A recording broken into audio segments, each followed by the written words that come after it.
Pai do Senhor. Amém. Provérbios, capítulo 9, verso 1 apenas. Aleluia, Deus. Repetindo, Provérbios, capítulo 9, verso 1 apenas já é o suficiente para nós meditarmos nesta manhã. Repetindo, Provérbios, capítulo 9, verso 1. Aleluia, Deus.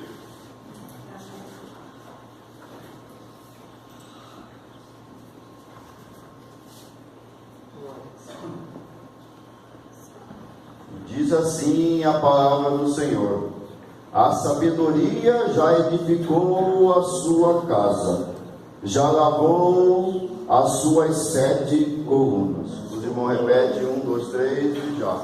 A sabedoria já edificou a sua casa, já lavou as suas 7 colunas. Pai querido, Pai amado, soberano, eterno, sempre Deus, em nome de Jesus Cristo, Senhor, o teu Filho, pela sua compaixão, pela sua misericórdia, pelo seu amor que não tem fim, todo aquele que crê não pereça, mas tenha vida eterna. Perdoa, Senhor, nossos erros, as nossas falhas, as nossas transgressões, os nossos pecados, como diz o salmista, porque nós conhecemos as nossas transgressões e o nosso pecado está sempre diante de nós. Contra ti, somente pecamos e fazemos muitas vezes o que é mal perante os teus olhos. Mas seja justo no teu falares e puro no teu julgares. Eis que iniquidade nós somos formados e em pecado nos concebeu nossa mãe. Eis que amas a verdade no íntimo e no oculto nos fazes conhecer a sabedoria. Lava-nos, Senhor, com sopo e ficaremos mais alto do que a neve. Cria, Senhor, em nós um coração puro, reto, firme. Não nos lance, Senhor, fora da tua presença e não retire de nós o seu divino, maravilhoso, majestoso Espírito Santo. Ó Senhor, em nome de Jesus Cristo, repreendemos no teu nome, no nome do teu Filho amado, toda a seta maligna, todo o dardo inflamado, toda a potestade do mal, toda a hoste espiritual da maldade, toda a obra satânica. Nós repreendemos no nome que é sobre todo nome, que é do nome do nosso Senhor Jesus Cristo, o qual se dobra todo o joelho no céu, na terra e debaixo dela. Ó Senhor, em nome de Jesus Cristo, Senhor, o teu Filho. Se alguém porventura se acha triste, Senhor, cabisbaixo, frustrado, decepcionado, ó divino, maravilhoso, majestoso Espírito Santo, venha nos consolar, venha nos confortar. Estamos aqui porque somos dependentes de ti, dependentes da tua graça, porque o Senhor que falaste, onde tiver 12 em teu nome, ali o Senhor estaria, e aqui o Senhor está. Ó Senhor, em nome de Jesus Cristo, o Senhor, o teu Filho, o Senhor que levanta o caído, dá força ao fraco, que ajuda o órfão, a viúva, o estrangeiro necessitado, que ajuda cada um de nós, Senhor. Fala conosco, Senhor, pela tua palavra, venha retardir, instruir pela tua justiça e ensinar. Pedimos e agradecemos em nome de Jesus. Amém. Glória a Jesus.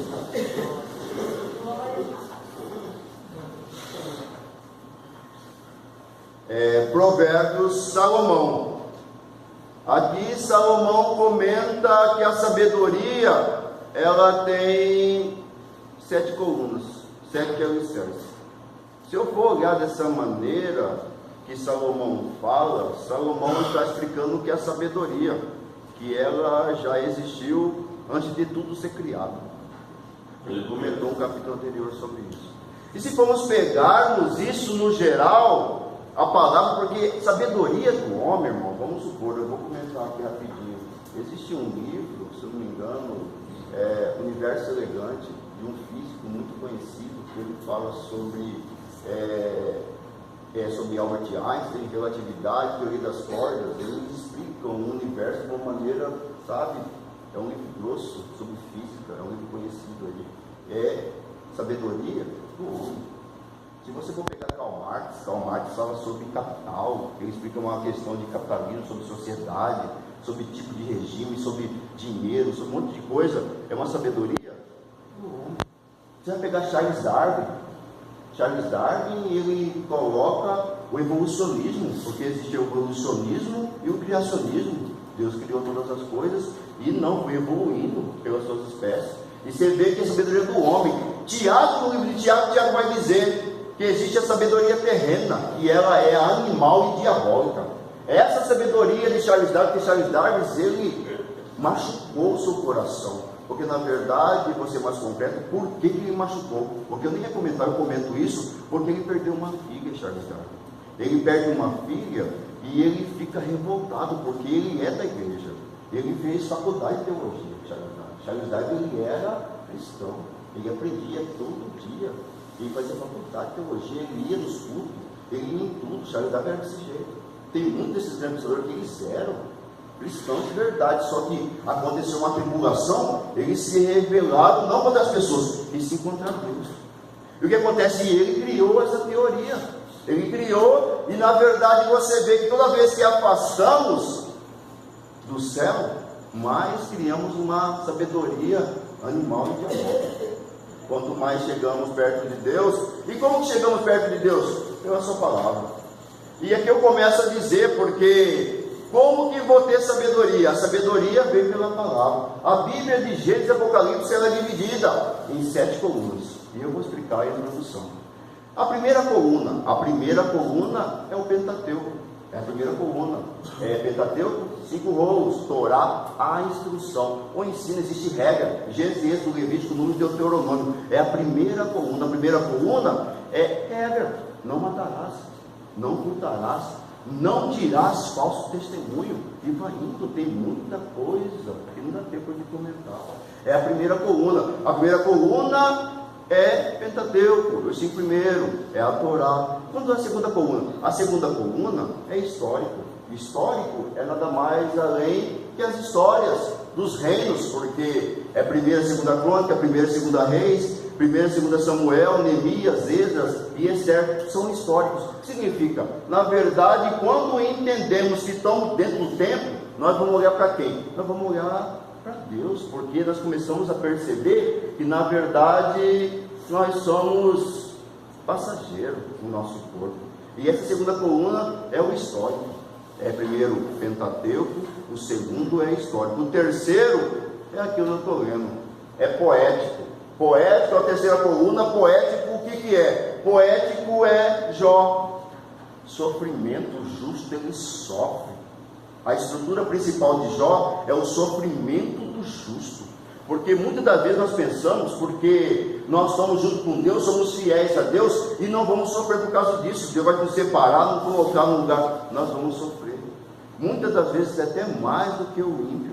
Nós vamos sofrer porque na verdade Ele prova o coração, os pensamentos de cada um, para pagar conforme a vossa obra. Então na verdade Jó é um poeta. Estou falando de terceira coluna, Jó, aí tem Eclesiastes.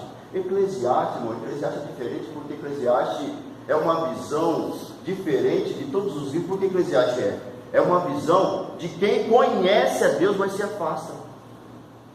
É uma visão de quem se afasta. Irmãos, toda vez que nos afastamos de Deus, tudo para nós se torna ilusório.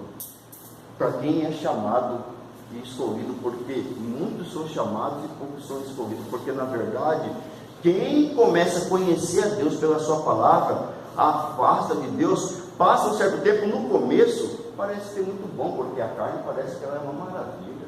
A carne parece, porque eu já expliquei isso com um símbolo, que eu senti no coração de fazer isso agora.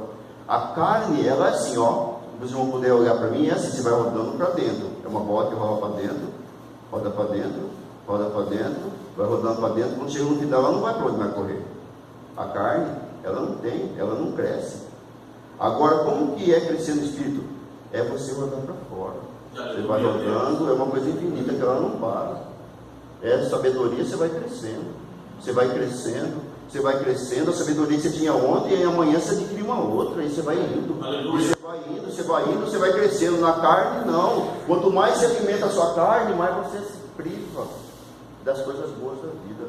E cada vez que distanciamos de Deus por causa de situações da nossa vida, nós vamos passando e vamos ver que tudo é uma ilusão, porque a frustração não tem graça. Você se afasta de Deus, você afasta e você olha uma situação e cada vez mais você vai querendo, achando que a vida não tem graça, porque no último capítulo de Eclesiastes, Salomão fala assim: lembra-te do teu Criador na sua mocidade, na sua juventude.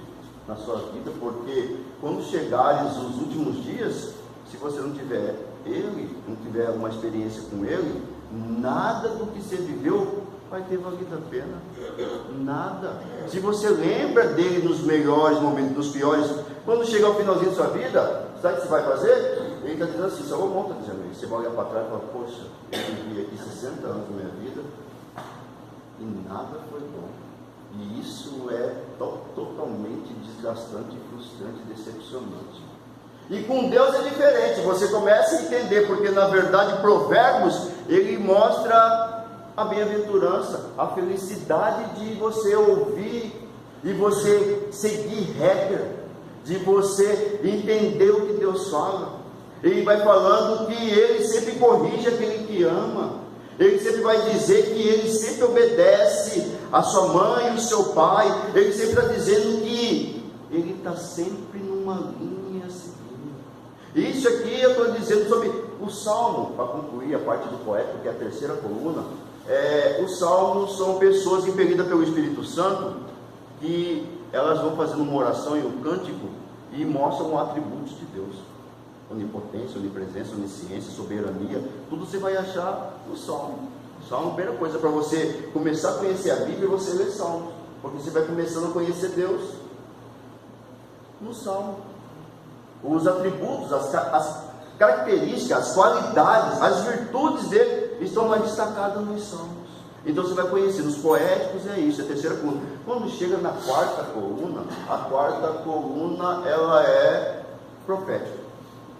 Você vai pegar Isaías, Jeremias, Ezequiel, Daniel. A minha pretensão, impelida pelo Espírito Santo, sempre é, porque quem não tem pretensão não chega em lugar nenhum. A minha pretensão sempre é ensinar o que o Espírito Santo me ensina. É até fácil de você gravar os 4 primeiros, porque Isaías, Jeremias, os 2 últimos são com Ias, e Daniel e Ezequiel, os 2 últimos são com El. Então Jeremias, Isaías, Daniel, Ezequiel, 2 com Ias, 2 com El. Então na verdade você vai ver que eles são os 4 maiores. Por quê? Porque muitos falam, e eu concordo com isso, porque Isaías é dos maiores, por quê? Porque ele tem o maior tamanho de livro, são 66 capítulos, e ele fala mais de Jesus. Quem fala mais de Jesus é Isaías. Ele é no 6, no capítulo 11, e você vê que ele fala no capítulo 11, quem quiser não falar sobre isso, no capítulo 11, ele fala sobre o que o Espírito do Senhor faz. Ele traz sabedoria, traz inteligência, traz fortaleza, traz temor. Cada setor de si são 7. As 7 colunas são entrelaçadas com isso. Não vou comentar mais isso hoje, porque não vai dar muito tempo, mas é entrelaçado. O capítulo 11 de Isaías, quem quiser ler depois, falam sobre 7 características que são entrelaçadas com as 7 colunas que Salomão está dizendo. Então o que acontece? Isaías, ele é o maior porque ele tem o maior volume de livros, só que ele fala, ele é o profeta messiânico que fala de Jesus. E eu vou dizer só o último capítulo, 66, porque o 66, Deus fala para Isaías assim: que casa, Isaías, casa vocês fariam para mim, se minha mão fez todas as coisas? É Deus falando com Isaías, no último capítulo 66. Que casa? Aí passa um pouquinho, porque essa é uma pergunta retórica que não tem resposta. E Isaías não fala nada, porque existe uma com Ezequiel. Ezequiel, pode esses ossos viverem? Tu sabes. Ezequiel responde. Com Isaías, não, Isaías fica quieto, porque não tem outra fala dele. E aí no segundo versículo, do 66, ele diz: para quem que eu vou olhar? Porque ele está dizendo que da onde que ele vai morar. Isso que ele está tentando explicar no capítulo 66 de Isaías, no começo, porque aí ele fala: o pobre, o abatido, e para aquele que treme diante da minha palavra. Você vê que pobre, quando ele entrelaça pobre, o pobre é a gente reconhecer que o nosso tabernáculo, o nosso templo, ela não é temporal.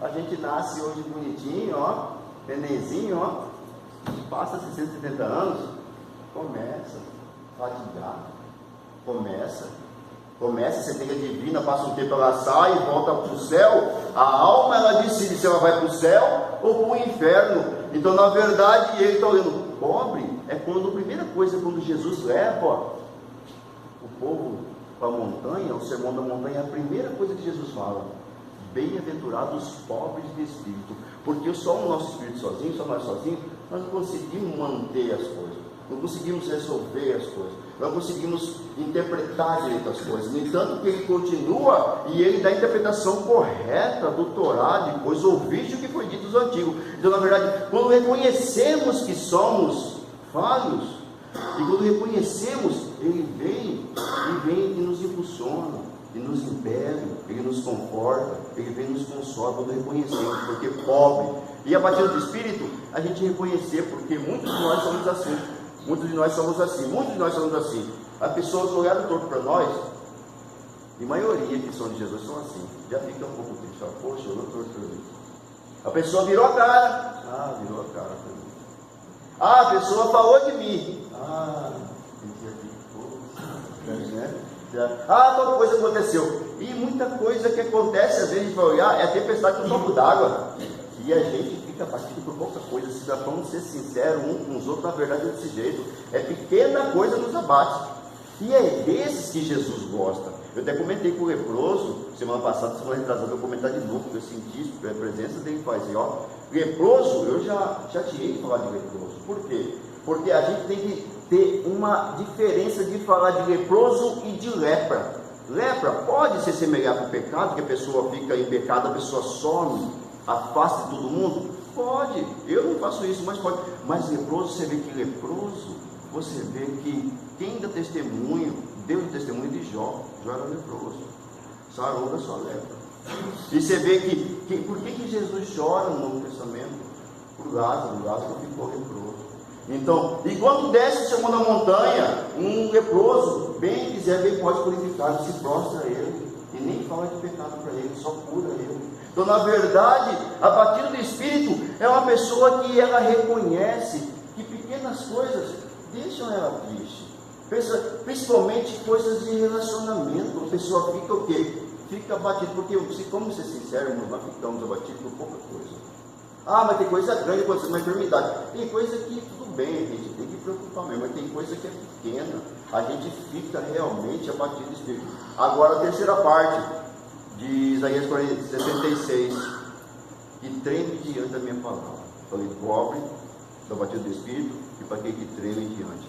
Quando a gente sabe que isso aqui é importante, a gente lê isso aqui, e sabe que cada versículo, isso aqui mexe com a gente, por mais que a gente não entenda, mas sabe que isso aqui é uma verdade, que nenhuma, pode ter um monte de religião, pode ter um monte de situação, mas isso aqui é uma verdade plena, que a gente sabe que é verdade. Se a gente ouve, não importa quem fala, se a gente ouve, a gente crê nisso aqui, a gente cria um tremor e temor, e isso, quem treme diante disso aqui, é quem crê de verdade em Deus, o Deus da Bíblia. Então, na verdade, você vai ver que profético tem muito mais, porque antes de pular para a série principal, eu vou falar, porque os profetas, irmãos, quem Deus chama, porque muitos são chamados, mas poucos são escolhidos. A diferença é que profeta sofre mais que os outros. Vamos supor Oséias. Oséias foi chamado para casar com uma prostituta. Já comentei várias vezes isso. Você pega Jonas, vai lá. Não, eu não vou não. Entrou num barco, foi para outro lugar, não vou não. Porque aquele povo fez mal, na verdade ele não foi, porque o povo tinha feito mal para o povo dele. Guardou um pouco de mágoa, vamos dizer. E você vai ver que profeta, ele sofre mais.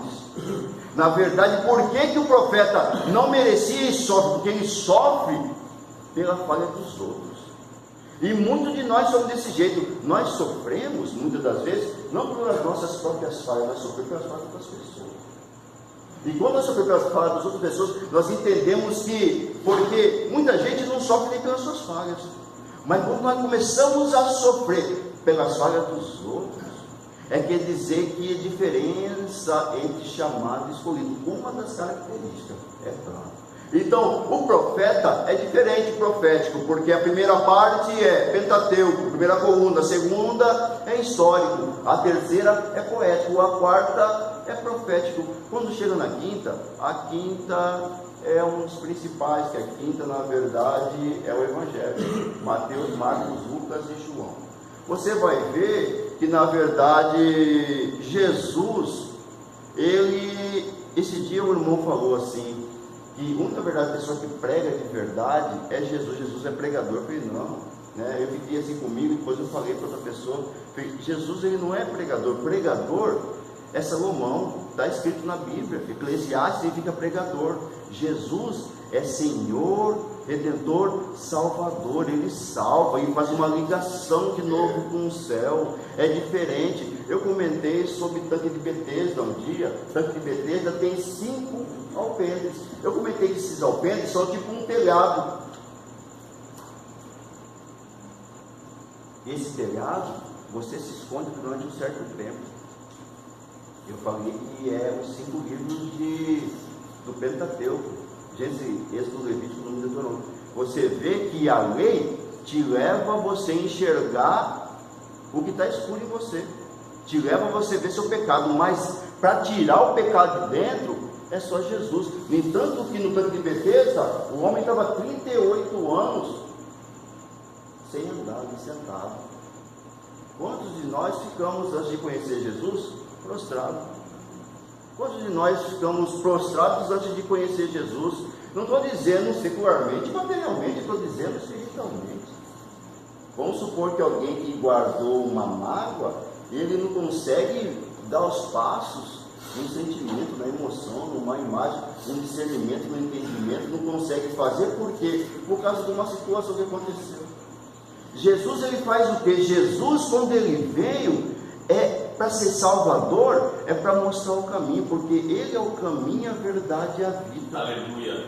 O Evangelho é diferente porque o Evangelho, ele muda as pessoas, ele muda a graça que ele traz, ele só não mostra a falha, ele faz o quê? Você vai vivendo hoje, você não entende uma coisa, amanhã você vai viver do outro, amanhã você vai entendendo. A graça de Jesus que ele trouxe faz isso, ele vai entrando dentro do seu interior, uma coisa que você não entendia, você não conseguia parar, a graça vai lá dentro de você e tira da sua alma, você nem vê. Tem muita coisa, quem serve a Jesus com fidelidade, tem muita coisa que se é ano passado ou no retrasado, você vê, eu estou dizendo de mim mesmo, se eu olhar para trás e falar, puxa, eu estou diferente mesmo. Aleluia. Eu fazia, eu não faço mais.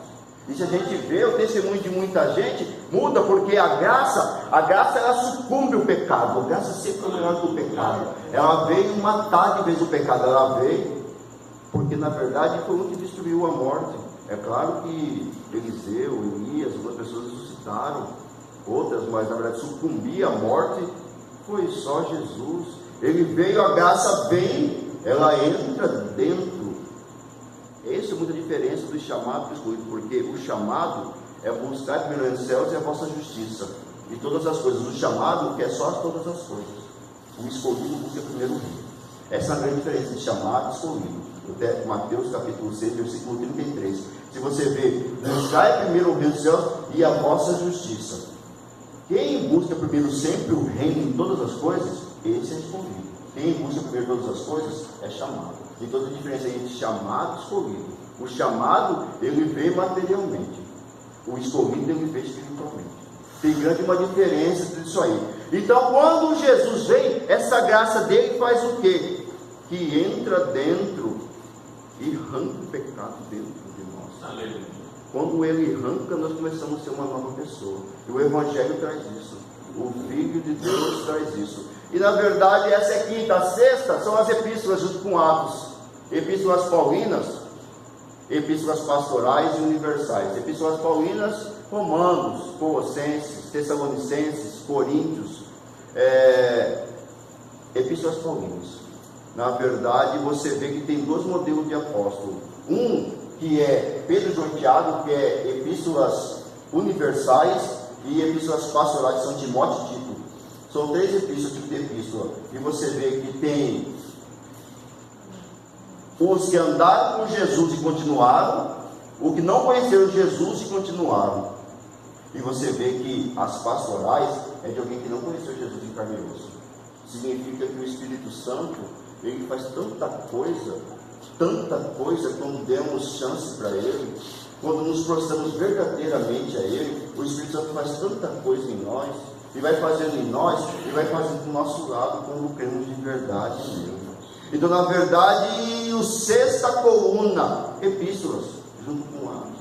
E qual que é a última coluna? A última coluna é revelação de Apocalipse. Você vai pegar, existe uma história, um estudo, que é dispensação. A dispensação da inocência, tempo do Éden, antes de cair. Aí depois, na verdade, a consciência, porque quando a gente cai, quando a gente falha, que a gente vê a consciência de como que é ruim andar na presença do mundo sem o Espírito Santo.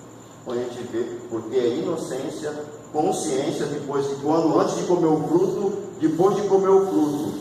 Aí depois, inocência, consciência, governo humano, tempo de Nimrod, fez a Torre de Babel. Aí, na verdade, inocência, consciência, governo humano. Aí a outra, que é a promessa patriarcal, Abraão, Isaac e Jacó. A quinta dispensação, é a lei. Aí depois da lei, a graça. E qual que é a sexta? Aí depois a sétima, é do milênio. Então, na verdade, essas são as colunas. São as colunas. Essa foi a introdução. Se eu pregar tudo, não vai dar tempo. Eu vou continuar. Quem tiver com o livro aberto, eu vou continuar. Vou ser o mais rápido possível. A sabedoria já edificou a sua casa, lavrou as suas 7 colunas. Já sacrificou as suas vítimas, misturou o seu vinho e já preparou a sua mesa. Existe uma mesa preparada por Deus. Aleluia. Uma mesa preparada. Até Jesus, se não me engano, no capítulo 14, levou preparado o lugar, né? Jesus, 14, João 14. Vou preparar o lugar. Existe uma mesa preparada para nós. Essa mesa que fala, já sacrificou as suas vítimas, misturou o seu vinho, já preparou a sua mesa. E continua no verso 3, já deu ordem às suas criadas, já anda convidando desde a altura da cidade, dizendo, aí que está, no quarto, quem é simples, volte-se para aqui, aos faltos de entendimento. Irmão, quando está dizendo quem é simples, no verso 4, capítulo 9, quando está falando de simples, é porque é o próprio Espírito no capítulo 5, de Sermão da Montanha, porque quando reconhecemos que precisamos, porque isso aí é uma humildade, porque o orgulho, irmão, o orgulho que fez você cair do céu. Eu colocarei o meu trono acima das estrelas, porque na verdade todos temos, só que alguns têm mais, outros têm menos. Quanto mais a gente se humilha a Deus e conseguimos às vezes nos humilhar as pessoas, dizer que às vezes nem estamos errados na situação, mas assim, não, mas tudo bem com essa situação, porque muitas vezes aparentemente a gente perdoa, mas lá dentro a gente fica ainda. Muitos de nós somos assim, a gente fala, não, tá bom, conversa, mas aqui dentro, porque só na hora que nós vemos que Deus está trabalhando no nosso coração, é quando reconhecemos que somos dependentes, porque você vê que das nossas emoções, nossos sentimentos, nós achamos que controlamos, nós achamos que controlamos, mas na verdade não controlamos. Quando que se muda, porque nós temos um corpo, quem que vê o seu próprio órgão? Assim, estou falando rim, baço, estou falando essas coisas, quem que vê? Ninguém vê. Você vê que a gente conhece de cuidar dele numa alimentação, num exercício, alguma coisa, mas que coisa ninguém conhece. E quando que mudamos as situações dentro de nós, porque muitos de nós não conseguem mudar a nossa própria situação aqui dentro. Quando eu falo do coração, do pensamento, do sentimento. Quando nós mudamos, quando nos rendemos, quando nos prostramos. Quando a gente começa a acreditar no Evangelho, quando a gente dobra o joelho, entra no quarto e começa a orar. Porque, eu já escutei várias vezes, a gente está na carne, a gente não consegue orar 15 minutos. A gente não consegue orar meia hora. Mas a gente vai se entregando, Senhor. Eu não posso essa situação, Senhor. A gente vai orando, a gente vai orando, a gente vai orando. Quando passa 1 hora, 2 horas, a gente está em lágrimas. Deus, a gente reconhece a presença do Espírito Santo nos consolando, nos confortando. Porque o problema é que muitos de nós não reconhecemos a presença do Espírito Santo quando oramos. Reconhecer muitas vezes nas pessoas, isso é bom, a gente conhecer as pessoas, saber que as pessoas têm a presença do Espírito Santo, isso é muito bom. Saber ter amizade, procurar a oração de quem a gente reconhece, entendeu? Que é um homem de Deus, uma mulher de Deus, isso é muito bom, isso é maravilhoso. Mas a gente saber que a gente entra no quarto, Deus está ali ouvindo a nossa oração, Ele nos consola, Ele nos conforta, isso é uma coisa que mostra que nos rendemos, que mostra uma certa humildade que Deus quer ver, porque até foi comentado aqui essa semana, se não me engano, e Samuel, Ele via, Samuel era sacerdote e profeta, mas o sacerdote, profeta e juiz, sacerdote, profeta e juiz, tinha duas funções ali na época, o auge, o máximo de Israel. Só que quando chegou, é esse Eliabe? É esse? Ah, Samuel, você vê só o que está por fora, eu vejo o coração. Deus conhece o meu coração e o seu coração. O que Ele mais gosta, eu vou dizer aqui, pela Espírito Santo, quer dizer outra coisa, o que Ele mais gosta é quando nós entramos no quarto, fechamos a porta e falamos: Senhor, eu estou aqui, daqui eu não saio até o Senhor me consolar dessa situação. Senhor, eu estou aqui prostrado, até eu falo assim, não vou sair enquanto o Senhor não me confortar, o Senhor não me consolar, o Senhor não me convencer que eu estou errado, porque eu sei que estou errado nessa situação. Eu não sei quanto. Deus gosta disso, e nos rendemos a Ele, porque quanto mais guardamos o nosso ego, mais aparecemos com o adversário. Então, quanto mais nos rendemos a Ele, mais Ele nos acrescenta, nos edifica, nos conforta, nos consola, nos convence, nos impele, nos impulsiona e nos guia, entendeu? E no principal é salvar, porque muitas das vezes a situação que Ele nos coloca, Ele coloca a situação que na verdade a gente olha, como que se diz no mundo, um pico de sinuca, uma situação que é uma encruzilhada, que a gente não sabe o que faz. Essas situações que Ele nos coloca é para ver o que você vai fazer, como está seu coração. Na verdade Ele está dizendo isso: eu quero ver o que você vai fazer. Se for uma situação X, eu quero ver o que você vai fazer. Fizeram tal coisa, eu quero ver se você vai xingar, se você vai jogar pedra, se você vai fazer. Porque fariseu joga pedra, cristão não, é apedrejado. Tem uma diferença. Fariseu joga pedra, cristão é apedrejado. Então, na verdade, você escolhe se você faz, se você avança do jeito que eu quero, orando, perdoando, amando, ou se você desculpa da mesma forma. Então, na verdade, continua aqui. Isso é a primeira parte, a primeira coluna. Não vai dar tempo de eu falar tudo, mas eu vou falar uma parte que vai edificar. Quem é simples, volta-se para aqui aos faltos de entendimento. Irmão, na verdade, é porque a gente reconhece que somos falhos, somos pecadores, e na verdade, uma coisa que a gente vai começando a criar é entendimento. Jesus, capítulo 8, versículo 32, fala: conhecereis a verdade, e a verdade vos libertará. As colunas da verdade, do entendimento, do discernimento é diferente, porque se a gente vai andando com Jesus, se vai ter uma vida espiritual de oração, de leitura bíblica, de jejum, porque ferramenta de discípulo é oração e jejum. Se a gente começa, se nós começamos a orar, as situações, Deus nos mostra como agir. Deus nos mostra como devemos nos portar. Deus nos mostra a situação como devemos relevar. Deus, Ele fala como devemos agir. E conhecemos a verdade. E a verdade nos liberta, porque a verdade deixa você tranquilo, deixa você em paz. Eu comentei, qual que é o propósito da paz? Eu sempre comento isso. Qual é o propósito da paz? É consolar e libertar. Consolar na situação que você passa, você ficar preso à circunstância momentânea que tem ali, você não ficar preso a isso, e você ser consolado. Então você está em paz, com consolo e com a libertação de não ficar preso a um momento, uma situação drástica, uma situação difícil que aconteceu. Então, deixai de ser sábios e viver e andar pelo caminho do entendimento. Aí, na verdade, a gente deixa para trás as coisas ruins, quando entendemos, quando lavramos, na verdade, a coluna da sabedoria. Aí, deixar de ser sábios e viver e andar pelo caminho do entendimento. Aí, continua o que repreende o esclarecedor, afronta toma para si, e o que censura o ímpio recebe a sua mancha. Na verdade, isso quer dizer assim, rapidamente, vou só comentar isso. A gente falar algo para quem está na carne é muito difícil. A pessoa não entende. A pessoa vai gerar briga. Por isso que capítulo 15 de Provérbios fala que, só um segundo. Capítulo 15 fala que a palavra dura suscita ira, mas a palavra branda desvia o furor. Na verdade, se a gente fala para repreender quem está na carne, cria-se uma desavença, uma contenda, sabe, peleja, obras da carne, que falam em Gálatas 5. Então, na verdade, aqui está falando sobre isso, que repreende o esclarecedor, afronta, toma para si. Na verdade, você vai afrontar alguém que está na carne e vai te ofender. Aí, na verdade, censura o ímpio e recebe sua mancha. Aí, na verdade, vou voltar aqui para me concluir, porque não vai dar tempo de eu falar tudo.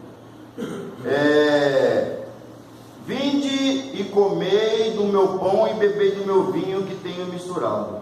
Irmão, quando você cria, quando você se prostra a Deus diariamente, não a situação, o que acontece? Essa mesa que Ele preparou, você vai começar a tomar dela. Aleluia. Você vai começar a tomar dela. E quando você começa a tomar dela, aqui fala comer pão e beber vinho. Essa parte que muita gente já sabe. Essa parte quando Ele está chamando, aquele que comer da minha carne, tomar do meu sangue, tem parte comigo. Você tem parte numa mesa. É a comunhão. A comunhão, quando você adquire essa comunhão, quando o arrependimento vem, e você adquire essa comunhão com Cristo, porque até para a gente adquirir comunhão, não só com as pessoas da nossa família, mas com outras pessoas, se a gente tem comunhão com Cristo, a gente consegue, por mais que seja difícil, a gente consegue ter uma sabedoria para adquirir essa comunhão. Você vê que na verdade isso se chama comunhão, porque a primeira parte você vê que o temor é o princípio da sabedoria. Você tem temor, eu vou explicar mais em outra oportunidade. E o temor, você se arrepende porque você teve temor. Toda vez que nós arrependemos, tivemos temor no coração. Nos arrependemos, temor, tivemos temor. Tivemos temor é porque na verdade reconhecemos e tivemos que ser humildes. Cada vez que nós arrependemos, nós nos tornamos humildes, cada vez mais humildes, porque o humilde é Jesus. Ele é o verdadeiro humilde, Ele é o verdadeiro servo, Ele é o verdadeiro Salvador. Então, na verdade, quanto mais olhamos para Ele, mais nossa semelhança dele fica em nós. Mas o espelho não reflete a nossa imagem, mas reflete a imagem dele cada vez que buscamos aparecer com Ele. E cada vez que olhamos mais para Ele, nós temos comunhão com Ele. E quando temos comunhão com Ele, as coisas vão mudando. Aí nós vamos entrar numa guerra espiritual, que eu ia pregar aqui, mas não vai dar tempo. Essa guerra espiritual entre o bem e o mal, eu continuo nesse momento, não vai passar muito tempo, já é horário. Mas é claro que o temor do princípio é o princípio da sabedoria, é você temer, você se arrepende e porque você adquiriu uma certa humildade cada vez que você se arrepende. E essa humildade, essa simplicidade traz verdade e traz entendimento e discernimento. E o discernimento, quando você começa a entender a guerra do bem e do mal, porque essa guerra, a gente entende algumas, na verdade, isso que eu ia entrar, que eu vou já deixar o prenúncio para outra semana, porque essa guerra entre o bem e o mal, a gente entende algumas coisas que acontecem em volta de nós de uma forma bem fácil de entender quando nos arrependemos. Mas outras guerras maiores, você vê que Daniel não estava lutando mais guerra dele. Daniel não estava lutando mais guerra dele. Ele orava 3 vezes ao dia. E quando o anjo veio dar resposta para ele, você vê que um outro demônio, que é o príncipe da Pérsia, parou ele. E foi uma guerra espiritual muito grande. Você começa a entender coisas de séculos na frente, coisas de guerra de outras famílias. Você começa a entender coisas que a sabedoria traz, entendeu? Então, na verdade, mas o princípio é o temor, o arrependimento, para conhecer a verdade, o entendimento e o discernimento. E quando você conhece o discernimento, é a parte que eu estou terminando no momento, mas glórias a Deus. É porque é uma coisa, as colunas elas são mais, né? Mas eu escutando, não me muita gente entendeu um pouco o que eu falei. Glória a Jesus.